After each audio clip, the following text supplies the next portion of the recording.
So here we are. So when we left off, we had left off with this board, and you were going to calculate by hand the variance from the numbers that we had here.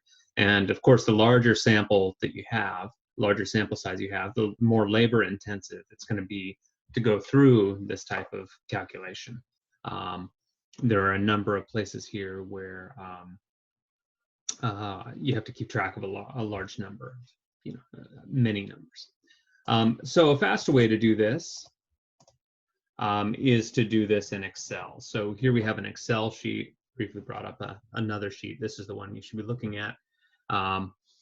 Here I've got an Excel sheet, and on this Excel sheet I can go through and take each individual number like here, and I can subtract off the mean so that I end up with a X bar, and then I can square it. So if you look closely at the equation here, you'll see that what I've done is I've written in an equation here where A2 references a given cell, and A2 is the first cell that I'm looking at. 5.82 is the mean. I've squared it, and I get a value.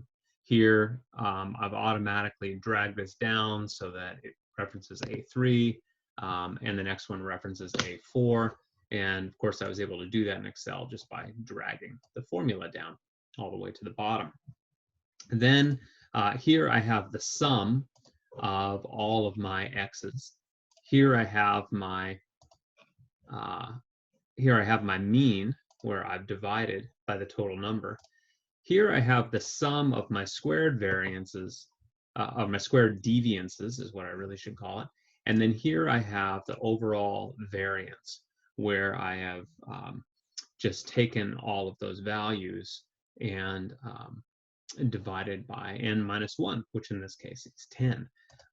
So all of that gives me a variance estimate of 4.36. Now you'll remember that the standard deviation was equal to the square root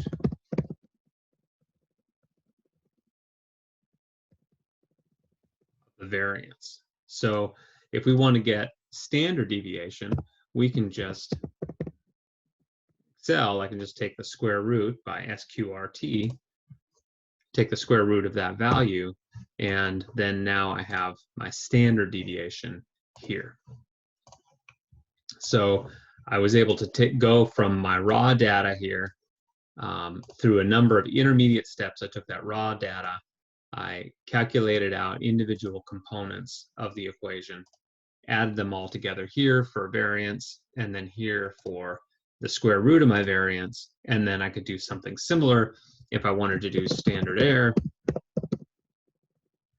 Then all I have to do is say, well, this equals standard deviation divided by the, again, square root of the sample size, okay, which is ends up being a much, much smaller number.